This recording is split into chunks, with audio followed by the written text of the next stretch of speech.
आशा करता हूँ आप सब बहुत अच्छे होंगे। मेरा नाम है सिद्धांत अग्निहोत्री। स्टडी ग्लोस पे आपका बहुत बहुत स्वागत है। दोस्तों आज हम बहुत इंपॉर्टेंट लेक्चर देखने वाले हैं, डिफरेंट टाइप्स ऑफ बिल्स। अब आपको पता ही है कि जब भी बिल इंट्रोड्यूस होता है उसमें प्रोविजंस होते हैं, ठीक है। और जब वो लोकसभा और राज्यसभा और प्रेसिडेंट जब उसको असेंट देता है तब वो एक्ट बनता है, ठीक है। तो मनी बिल और ऑर्डनरी बिल के बीच में डिफरेंस क्या होता है, पब्लिक बिल और प्राइवेट बिल क्या होता है, ये सब हम देखेंगे। तो चलिए आगे बढ़ते हैं। सबसे पहले लेजिस्लेटिव प्रोसीजर हम देखते हैं। देखिए आपको पता ही है कि बिल जो है वो किसी भी हाउस में इंट्रोड्यूस हो सकता है एक्सेप्ट फॉर मनी बिल। तो उसको लोकसभा राज्यसभा पास करेंगे। जब दोनों हाउस पास कर देंगे तो प्रेसिडेंट जो है वो एसेंट देगा, तब वो एक्ट बनता है। समझ रहे हैं? कोई भी बिल एक्ट कब बनता है? जब दोनों हाउस और प्रेसिडेंट उसको एसेंट देता है। ये तो आपको मालूम ही होगा, ये बहुत बेसिक है। दो तरीके के बिल्स होते हैं, पब्लिक बिल्स और प्राइवेट बिल्स। अभी हम इनके बीच में डिफरेंस जानेंगे। चार तरीके की कैटेगरीज होती है बिल्स की। कौन कौन से? एक होता है ऑर्डिनरी बिल। अब आप इनको याद कैसे करेंगे? आप अपने हिसाब से लेके चलिए, मतलब अपने ऊपर लेके चलिए। ऑर्डिनरी बिल क्या होगा? ऑर्डिनरी बिल जो सारे मैटर से डील करेगा। जैसे आपका परिवार है, परिवार में सबसे इंपॉर्टेंट जो इशू होता है वो पैसे का मैनेजमेंट, ठीक है। तो फाइनेंशियल मैनेजमेंट हमेशा इंपॉर्टेंट सब्जेक्ट रहता है। सरकार के लिए भी फाइनेंशियल मैनेजमेंट इंपॉर्टेंट सब्जेक्ट रहता है। तो ऑर्डिनरी बिल की बात करें तो फाइनेंशियल सब्जेक्ट्स को हटा के जो भी चीजें होंगी वो ऑर्डिनरी बिल्स के अंदर आएंगी। कोई भी matter except for financial subject. फिर होता है मनी बिल्स। मनी बिल्स बहुत इंपॉर्टेंट होता है। सारे बिल्स में लोकसभा और राज्यसभा को बराबर ताकत होती है, लेकिन मनी बिल्स में लोकसभा को ज्यादा पावर होती है। अभी हम ये भी देखेंगे, ठीक है। फाइनेंशियल बिल्स की बात करें, अच्छा, मनी बिल जो है वो टैक्सेशन पब्लिक एक्सपेंडिचर से डील करता है। फाइनेंशियल बिल्स की बात करें तो फाइनेंस से डील करेगा, फाइनेंशियल मैटर से डील करेगा। और मनी बिल फाइनेंशियल बिल्स के ही अंदर आता है। उसके बाद कॉन्स्टिट्यूशनल अमेंडमेंट बिल, जैसे अभी सीएबी आया था ना, सिटीजन अमेंडमेंट एक्ट, ठीक है। अब तो वो एक्ट हो गया। तो कॉन्स्टिट्यूशनल अमेंडमेंट बिल्स क्या है? जब कॉन्स्टिट्यूशन में हमको संशोधन करना हो, लेकिन बेसिक स्ट्रक्चर यहां पे ना बिगड़े, ये चीज आपको ध्यान में रखनी है। अब हम पब्लिक बिल्स और प्राइवेट बिल्स के बीच में डिफरेंसेस देखते हैं। देखिए किताब में 6 पॉइंट्स दिए गए हैं, मैं आपको एक एक पॉइंट बहुत ही अच्छे से समझा देता हूं। पब्लिक बिल की बात है दोस्तों, तो पब्लिक मतलब सरकार होती है, ठीक है। पब्लिक बिल्स की बात करें तो ये मिनिस्टर इंट्रोड्यूस करेगा। जो सरकार में होगा वही बंदा पब्लिक बिल्स को इंट्रोड्यूस करेगा, ठीक है। प्राइवेट बिल्स की बात करें तो ये कोई भी मेंबर ऑफ पार्लियामेंट इंट्रोड्यूस कर सकता है। समझ गए? तो पब्लिक आप ये सरकार से याद रखिए, पब्लिक बिल्स और प्राइवेट मतलब कोई भी मेंबर। सेकेंड पॉइंट दोस्तों क्या है? ये क्योंकि मिनिस्टर इसको इंट्रोड्यूस करेगा तो जाहिर सी बात है सरकार को रिप्रेजेंट करेगा, तो ये सरकार की पॉलिसी को बताएगा, ठीक है। इस बिल में सरकार की पॉलिसी, जो रूलिंग पार्टी है, जैसे बीजेपी का कोई मिनिस्टर बिल को इंट्रोड्यूस करता है तो वो सरकार की पॉलिसी बताएगा, उसमें सरकार की पॉलिसी क्या है। लेकिन प्राइवेट बिल वो जनरल पब्लिक के लिए होगा। प्राइवेट बिल, जो प्राइवेट मेंबर आएगा वो पब्लिक मैटर के लिए होगा, जाहिर सी बात है, ठीक है। तीसरा पॉइंट, रुके मैं थोड़ा साफ कर देता हूं, अब बढ़िया है। तीसरा पॉइंट दोस्तों, देखो ये पब्लिक बिल है, ठीक है। सरकार का बंदा इंट्रोड्यूस कर रहा है। पार्लियामेंट में मेजॉरिटी किसकी है? रूलिंग पार्टी की होती है। तो अगर रूलिंग पार्टी का कोई मेंबर है, मिनिस्टर है, वो अगर इस बिल को इंट्रोड्यूस कर रहा है तो आसानी से पास हो जाएगा, तो चांसेस ज्यादा रहते हैं। प्राइवेट मेंबर्स, अब मान लीजिए कोई निर्दलीय कैंडिडेट है, ठीक है, किसी भी पार्टी से नहीं, वो इंट्रोड्यूस कर रहा है तो उसके ऊपर ध्यान भी नहीं जाएगा। तो पब्लिक बिल्स आसानी से पास होते हैं, प्राइवेट बिल्स में प्रॉब्लम्स आती हैं। समझ रहे हैं? उसके बाद दोस्तों, जब पब्लिक बिल को हम इंट्रोड्यूस करते हैं तो 7 दिन का नोटिस दिया जाता है। समझ रहे हैं? प्राइवेट बिल को जब इंट्रोड्यूस किया जाता है तो 1 मंथ का नोटिस देना देना पड़ता है हमको, ठीक है। इसमें जो कंसर्न्ड डिपार्टमेंट है, ठीक है, जो ड्राफ्टिंग होती है, जो कंसर्न्ड डिपार्टमेंट है वही इस बिल को इंट्रोड्यूस करेगा। बट इसमें ऐसा नहीं है, कोई भी इंट्रोड्यूस कर सकता है। तो पब्लिक और प्राइवेट बिल आपने देख लिया, कोई दिक्कत नहीं है, समझ में आ गया, बहुत ही बढ़िया। अब हम बात करते हैं दोस्तों ऑर्डिनरी बिल्स की। हम 4 बिल्स को देखेंगे, ठीक है। हमने पब्लिक बिल और प्राइवेट बिल को देख लिया, अब हम ऑर्डिनरी बिल, फिर मनी बिल, फाइनेंशियल बिल, ठीक है, इन सबको देखेंगे। अब दोस्तों हम ऑर्डिनरी बिल्स की बात करते हैं। ऑर्डिनरी बिल, जैसा कि मैंने बताया कि ये फाइनेंशियल मैटर हटा दीजिए, मनी बिल्स को हटा दीजिए, तो जो भी मैटर होगा वो ऑर्डिनरी बिल्स के ही अंदर आएगा, ठीक है। अब बिल इंट्रोड्यूस होगा, ठीक, बिल इंट्रोड्यूस होगा, 5 स्टेजेस से वो गुजरता है, ठीक है। जब भी बिल को इंट्रोड्यूस किया जाता है 5 स्टेजेस होती है। सबसे पहले क्या होगा, खुद समझिए, खुद थोड़ा सा दिमाग लगाइए कि जब भी बिल इंट्रोड्यूस होगा, सबसे पहले तो बिल को तैयार किया जाएगा, ठीक है ना। सबसे पहले बिल को तैयार किया जाएगा और बिल इंट्रोड्यूस होगा, पहले उसको पढ़ा जाएगा। तो सबसे पहले होती है रीडिंग एन ऑर्डिनरी बिल, और किसी भी हाउस में, राज्यसभा और लोकसभा में, ऑर्डिनरी बिल को इंट्रोड्यूस किया जाता है, ठीक है। अब उसके बाद दोस्तों हम देखते हैं, जब यह बिल को इंट्रोड्यूस किया जाता है तो जो पर्सन इंट्रोड्यूस कर रहा है वो छुट्टी लेता है, ठीक है, हाउस से। हाउस उसको छुट्टी देता है ताकि वो बिल को इंट्रोड्यूस कर सके। उसके बाद ये बिल को इंट्रोड्यूस करता है, जो बिल के टाइटल और ऑब्जेक्टिव होते हैं वो बताता है। इस दौरान याद रखिएगा, अभी खाली रीडिंग हो रही है। जैसे आप देखते हैं ना क्लास में, जब कोई टीचर चैप्टर पढ़ाती है तो पहले वो पढ़ाती है, पहले सवाल नहीं पूछे जाते, पहले पूरा समझ लो। तो यहां पे भी पहले बिल को खाली इंट्रोड्यूस किया जाता है, उसके टाइटल और ऑब्जेक्टिव बताए जाते हैं, इसमें कोई डिस्कशन नहीं होता है। और उसके बाद इस बिल को गजेट ऑफ इंडिया में पब्लिश किया जाता है। यह है हमारी फर्स्ट रीडिंग। सेकेंड रीडिंग सबसे इंपॉर्टेंट है। सेकेंड रीडिंग में ही बिल को फ्रेम किया जाता है। अब एक बार आपने बिल को रीड कर लिया, सेकेंड में 3 और स्टेजेस होती हैं, ठीक है। सबसे पहले बिल की सारी कॉपी, मतलब बिल की कॉपीज बनाई जाएंगी और वो सारे मेंबर्स में बांटी जाएंगी ताकि सारे मेंबर उसको अच्छे से देख ले, ठीक है।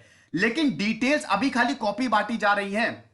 जो बिल है ना उसकी कॉपी, जैसे सिटीजन अमेंडमेंट बिल आया, उसकी कॉपी सबको दी गई होंगी, सारे मेंबर्स ने उसको पढ़ा होगा। लेकिन सेकेंड इसमें, मतलब स्टेज ऑफ जनरल डिस्कशन में, अभी इंपॉर्टेंट पार्ट डिस्कस नहीं किए जाते, ठीक है। इसमें क्या होता है, जो हाउस है वो 4 एक्शंस ले सकता है। क्या क्या? सबसे पहले तो ये बिल पे, जो ये बिल इंट्रोड्यूस हुआ, उसको बहुत इंपॉर्टेंट बिल समझ के तुरंत कंसिडरेशन में लिया जाना चाहिए, या फिर कोई और डेट इसकी हम असाइन कर दें। उसके बाद इस बिल को सिलेक्ट कमेटी में भेज दो। उसके बाद इस बिल को ज्वाइंट कमेटी में भेज दो, जो 2 हाउसेस की होती है, या फिर इसको पब्लिक ओपिनियन के लिए सर्कुलेट कर दो। तो ये जो स्टेजेस ऑफ जनरल डिस्कशन, ठीक है, ये इसमें 4 इनके पास ऑप्शन होते हैं, समझ रहे हैं। इन चारों में से कोई भी ऑप्शन ही ले सकते हैं। उसके बाद दोस्तों होता है कमिटी स्टेज, दूसरा स्टेज जो होता है, आप समझे कि नहीं, ये सेकेंड स्टेज की बात कर रहे हैं। सेकेंड स्टेज में 3 सब स्टेजेस है। तो पहला स्टेज हमने देख लिया, इनके पास 4 ऑप्शन है। दूसरा स्टेज होता है कमिटी स्टेज। अब बिल को कॉपी बट गई, सबने अच्छे से समझ लिया, उसके बाद बिल को कमिटी के पास, सिलेक्ट कमिटी के पास भेजा जाता है, ठीक है। समझ गए कि नहीं? ये इसकी दूसरी सब स्टेज है, ठीक। तीसरा दोस्तों कंसिडरेशन स्टेज, सबसे इंपॉर्टेंट, ठीक है। सिलेक्ट कमिटी के पास हो गया, सब कुछ हमने कर लिया। अब यहां पे आखिरी में सब कुछ जब पढ़ लेते हैं, उसके बाद डिस्कशन होता है। बिल के जो एक एक क्लॉज है उस पर डिस्कशन और वोट किया जाता है, और मेंबर्स जो हैं इसमें चेंजेस भी कर सकते हैं, मतलब यहां पे रिकमेंड कर सकते हैं। समझ रहे हैं? तो ये चीज है, मतलब पहले रीडिंग होगी, उसके बाद जो मेंबर्स है वो अच्छे से पढ़ लेंगे, और उसके बाद डिस्कशन होगा प्रॉपर, किस पॉइंट में चेंजेस करने हैं, और फिर हम देखते हैं कि इसमें वोटिंग होती है। तो थर्ड रीडिंग में क्या होता है, थर्ड रीडिंग, सेकेंड रीडिंग होगी, थर्ड रीडिंग में क्या होगा, इसमें जो डिबेट होगी, अब पूरा ये बिल को डिस्कस कर लिया हमने, अब जो फाइनल डिबेट होगी, इस बिल को एक्सेप्ट करना है कि रिजेक्ट करना है, और उसके बाद वोटिंग होती है, ठीक है ना। और ये प्रिसाइडिंग ऑफिसर, जो स्पीकर होता है लोकसभा का और राज्यसभा में चेयरमैन, वो देखता है। सेकेंड हाउस में वो भेजता है कंसिडरेशन के लिए। जैसे लोकसभा में इंट्रोड्यूस हुआ, 2 स्टेजेस हो गई, तीसरी स्टेज में क्या है, डिबेट पूरी की, इसको एक्सेप्ट करना है या फिर रिजेक्ट करना है। तो उसके बाद जब ये पूरा प्रोसेस हो गया, तब लोकसभा में हो गया जो काम करना था, फिर राज्यसभा की ओर जाता है। समझ रहे हैं? अब राज्यसभा में क्या होता है, आखिरी 2 स्टेज राज्यसभा से डील करती हैं। राज्यसभा में भी पहले जो 3 प्रोसीजर है, ये first reading, second reading, third reading, Rajya Sabha में भी होगी। 2 इसमें और स्टेजेस जुड़ती हैं अगर राज्यसभा की बात करें, ठीक है। राज्यसभा के पास 4 अल्टरनेटिव होते हैं, ठीक है। सबसे पहले वो बिल को या तो पास कर दे, ठीक है, तुरंत पास कर दे, उसमें कोई भी चेंजेस ना देखे। दूसरा, वो पास कर सकता है बिल को, लेकिन बोलेगा कि उसमें कुछ चेंजेस करो, हमको कुछ सही नहीं लग रहा है, ठीक है। उसके बाद ये पहले हाउस को रिकंसिडरेशन के लिए भेजेगा। समझ रहे हैं कि दूसरे में क्या है कि यहां पे राज्यसभा के पास बिल आया, उसने बोला कि कुछ चेंजेस करने हैं, आप इसको रिकंसिडर करिए। ठीक है। तीसरा दोस्तों क्या होगा, पूरी तरीके से रिजेक्ट कर सकता है। चौथा, कोई एक्शन नहीं लेगा, बिल पेंडिंग हो जाएगा।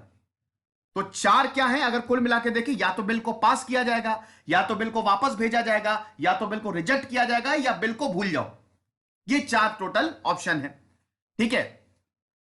अब अगर मान लीजिए राज्यसभा जो है, सेकंड हाउस जो है, सेकंड हाउस देखिए, राज्यसभा तो नहीं हो सकता। देखिए अगर बिल राज्यसभा में इंट्रोड्यूस हुआ है, ठीक है, तो ये लोकसभा, और लोकसभा में इंट्रोड्यूस हुआ है तो राज्यसभा, राज्यसभा मेरा शायद कहना गलत था। ठीक है। तो ये दोनों हाउस में, जैसे मान लीजिए कि बिल को अगर राज्यसभा में इंट्रोड्यूस किया है, तो ये जो फोर्थ स्टेज है वो लोकसभा में फिर फॉलो होगी, और अगर लोकसभा में इंट्रोड्यूस किया है तो फोर्थ स्टेज राज्यसभा में, एक्सेप्ट फॉर मनी बिल। ठीक है। अब जो दूसरा हाउस है, ठीक है, जो भी होगा, लोकसभा राज्यसभा, जो दूसरा हाउस है, अगर वो बिल को पास कर देता है विदाउट एनी अमेंडमेंट्स, उसमें कोई भी संशोधन नहीं करता है, ठीक है, तो प्रेसिडेंट के पास जाएगा, प्रेसिडेंट के एसेंट के लिए। लेकिन अगर वो रिजेक्ट करता है, अगर रिजेक्ट करता है, ठीक है, और उसको रिकंसिडरेशन के लिए भेजता है, और रिकंसिडरेशन में जो अमेंडमेंट्स हैं वो भी रिजेक्ट हो जाते हैं, मतलब जैसे मान लीजिए कि बिल पास कर दिया, ठीक है, लेकिन दूसरा ऑप्शन क्या था कि बिल को वापस रिकंसिडरेशन के लिए भेज दे। तो अगर रिकंसिडरेशन के लिए मान लीजिए लोकसभा में इंट्रोड्यूस हुआ, राज्यसभा में गया, राज्यसभा ने वापस रिकंसिडरेशन के लिए लोकसभा में भेज दिया, तो रोज लोकसभा ने बोला कि यार ये जो रिकंसिडरेशन, ये अमेंडमेंट्स है, हमको समझ में नहीं आ रहे, तो पता है क्या होगा, कुछ नहीं होगा, बिल ऐसे ही पड़ा रहेगा। 6 महीने तक अगर कोई एक्शन नहीं लिया तो एक डेडलॉक क्रिएट हो जाता है, और इसी डेडलॉक को सॉल्व करने के लिए प्रेसिडेंट ज्वाइंट सिटिंग बुलाता है दो हाउसेस की, कि बिल जो है इसमें डेडलॉक, ना ही इसमें लोकसभा मान रहा है ना ही राज्यसभा मान रहा है। उसके बाद फिर एसेंट ऑफ द, लास्ट में होता है ascent of the president. Lok Sabha Rajya Sabha दोनों से पास हो गया या नहीं भी पास हुआ, ठीक है, मान लीजिए पास हो गया, तो फिर प्रेसिडेंट उसको एसेंट देता है। अब प्रेसिडेंट के पास 3 ऑप्शन होते हैं, या तो वो एसेंट दे सकता है, साइन कर सकता है, या तो वो बिल को विथहोल्ड कर सकता है, या फिर वो रिटर्न कर सकता है रिकंसिडरेशन के लिए। अब ये सब मैंने प्रेसिडेंट में डिस्कस किया है। अब हम मनी बिल्स पे आ जाते हैं। 110 आर्टिकल याद रखिए, बहुत इंपॉर्टेंट है, कई बार सवाल पूछा गया। मनी बिल्स 110 आर्टिकल में लिखा है, ये हमारे संविधान 110 आर्टिकल में लिखा है, मनी बिल्स को डिफाइन किया गया है। ठीक है। कौन क्या होते हैं मनी बिल्स, ठीक है, अगर मान लीजिए टैक्स को रेगुलेट करना है, वो मनी बिल है। ठीक है। अगर हमको यूनियन गवर्नमेंट से बोरो करना है पैसा, मतलब यूनियन गवर्नमेंट को पैसा बोरो करना है, तो वो मनी बिल है। ठीक है। सीएफआई से कोई मैटर डील करेगा तो वो मनी बिल है, मतलब अगर सरकार बोरो कर रही है, या सीएफआई से हमको, कंसोलिडेटेड फंड ऑफ इंडिया क्या है दोस्तों, ये मैंने आपको बताया भी था, याद होगा आपको। चलो आप बताओ, consolidated fund of India, contingency fund of India और पब्लिक अकाउंट्स फंड, ये क्या होता है। ठीक है। ये तीनों मुझे कमेंट बॉक्स में बताओ, अभी हम आगे डिस्कस करेंगे इसको, मैं पिछले लेक्चर्स में भी डिस्कस कर चुका हूं, मैं सवाल नहीं पूछता। चलो अब मैंने सवाल पूछा, बताओ, फटाक से आंसर दो। अगर ये consolidated fund of India public account fund से डील कर रहा है, ठीक है, तब ये मनी बिल है, मतलब पैसे से अगर डील करेगा, टैक्सेस से डील करेगा, तब ये मनी बिल कहलाएगा। आप समझ रहे हैं। लेकिन मनी बिल के भी कुछ रिस्ट्रिक्शन है। अगर मान लीजिए फाइन या पेनाल्टीज लगाई जा रही है, कोई बिल ऐसा है जो फाइन या पेनाल्टी से डील कर रहा है, तो वो मनी बिल नहीं होगा। अगर यहां पे डिमांड है या फिर payment of fees for licence है, तब ये मनी बिल नहीं होगा। ठीक है। अगर यहां पे किसी टैक्स को एबॉलिश किया जा रहा है, लोकल अथॉरिटी द्वारा उसको रेगुलेट किया जा रहा है लोकल पर्पसेस के लिए, तब वो मनी बिल नहीं होगा। तो ये 3 रिस्ट्रिक्शन है, ये सब पूछे जा सकते हैं। ठीक है। अब ये स्पीकर ऑफ लोकसभा जो है उसका डिसीजन, ये मैं आपको बता ही चुका हूं, स्पीकर ऑफ लोकसभा को यहां पे ज्यादा ताकत होती है। देखिए मनी बिल की बात करें तो यहां पे लोकसभा को सबसे ज्यादा ताकत होगी। ठीक है। तो जाहिर सी बात है, लोकसभा का जो प्रिसाइडिंग ऑफिसर होता है स्पीकर, तो उसके पास ज्यादा ताकत होगी। मनी बिल सिर्फ और सिर्फ लोकसभा में इंट्रोड्यूस किया जाता है, और इसको राष्ट्रपति ऑलरेडी रिकमेंड करता है, prior recommendation of the president, मतलब पहले प्रेसिडेंट रिकमेंडेशन करेगा, उसके बाद मनी बिल जो है वो लोकसभा में इंट्रोड्यूस होगा। इसीलिए प्रेसिडेंट को एसेंट देना ही होता है। जैसे हमने अभी देखा था ना, अभी हमने क्या देखा था, ऑर्डिनरी बिल में राष्ट्रपति के पास क्या पावर थी, या तो वो एसेंट दे सकता है, या तो वो रख सकता है, या फिर रिटर्न कर सकता है। लेकिन मनी बिल में उसको एसेंट देना ही पड़ता है।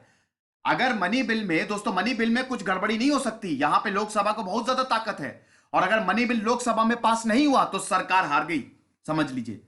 तो मनी बिल बहुत इंपॉर्टेंट होता है।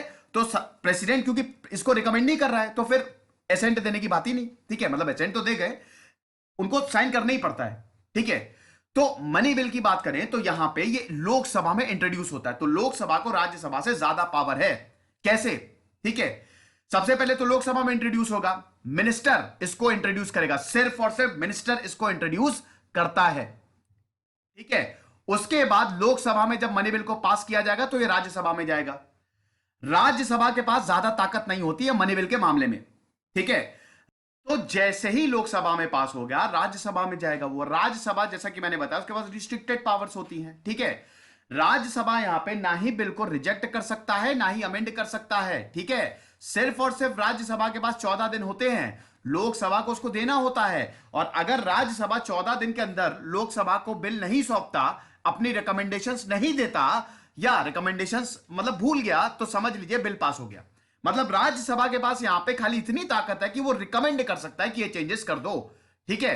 तो ये चीज है, रिजेक्ट नहीं कर सकता, मनी बिल को अमेंड नहीं कर सकता, बल्कि ऑर्डिनरी बिल में वो सब कर सकता है। लेकिन मनी बिल में यहां पे ज्यादा ताकत किसको होती है? लोकसभा को, ठीक है ना। तो ये चीज, उसके बाद फिर राष्ट्रपति अपना एसेंट दे देता है, और राष्ट्रपति को भी एसेंट देना जरूरी है। मनी बिल से हमने बात कर ली दोस्तों। फाइनेंशियल बिल जो मनी बिल के अंदर नहीं आता है वो फाइनेंशियल बिल में आ जाता है, खत्म बात, ठीक है ना। सारे मनी बिल फाइनेंशियल बिल होते हैं, लेकिन सारे फाइनेंशियल बिल मनी बिल नहीं होते हैं, ठीक है ना। उसके बाद फाइनेंशियल बिल्स की बात करें, फाइनेंशियल बिल 2 की बात करें जो कि आर्टिकल 1173 में है, तो यहां पे कंसोलिडेटेड फंड ऑफ इंडिया में जो प्रोविजंस होते हैं, ठीक है, उससे डील करता है। अब उसको हम आगे डिस्कस करेंगे। ज्वाइंट सिटिंग कब बुलाई जाती है दोस्तों? ज्वाइंट सिटिंग मनी बिल में तो बुलाई नहीं जाएगी क्योंकि उसको तो पास होना ही होना है। तो ज्वाइंट सिटिंग दोस्तों तब बुलाई जाती है जब कोई बिल है, ठीक है, कोई बिल है, उसको किसी हाउस ने, मान लीजिए लोकसभा में इंट्रोड्यूस हुआ, राज्यसभा में गया। अब राज्यसभा ने क्या किया? राज्यसभा ने उस बिल को रिजेक्ट कर दिया, अमेंडमेंट्स के लिए उसने रिकंसिडरेशन के लिए भेजा, जब वापस आया फिर उसने रिजेक्ट किया, डिसएग्री किया। 6 महीने से ज्यादा हो गए, बिल पे कोई फैसला नहीं आया। मतलब या तो राज्यसभा, मतलब मैं आपको एग्जांपल बता रहा हूं, अगर राज्यसभा में इंट्रोड्यूस होगा तो लोकसभा ये करेगा। मतलब कहने का मतलब है, जब डेडलॉक क्या होता है? जब कोई रास्ता ना निकले। तो ये कब होगा? जब एक हाउस में बिल इंट्रोड्यूस होगा, दूसरे हाउस में जाएगा, तो वो हाउस या तो रिजेक्ट कर दे या फिर वो वापस पहले हाउस में कंसिडरेशन के लिए भेजे, पहला हाउस दोबारा उस पूरा अमेंडमेंट करके उसको भेजे, लेकिन फिर वो डिसएग्री कर जाए। ये नहीं तो फिर 6 महीने तक, जब पहला हाउस दूसरे हाउस को बिल भेजे तो 6 महीने तक कोई भी एक्शन ना ले, तो डेडलॉक क्रिएट हो जाता है। उस समय प्रेसिडेंट जो है वो ज्वाइंट सिटिंग बुलाता है, समझ रहे हैं? तो ये चीज है ताकि डेडलॉक को सॉल्व किया जाए। ये दोस्तों डिफरेंट टाइप्स ऑफ बिल्स थे। आई होप आपको इसमें कोई भी प्रॉब्लम नहीं हुई होगी। ऑर्डिनरी बिल्स, मनी बिल्स के बीच में क्या डिफरेंस है आपको समझ में आ गया होगा। बहुत बढ़िया, खुश रहिए, पढ़ते रहिए। दिस इज सिद्धांत अग्निहोत्री साइनिंग ऑफ। अगले पार्ट में हम बजट देखेंगे। Thank you so much.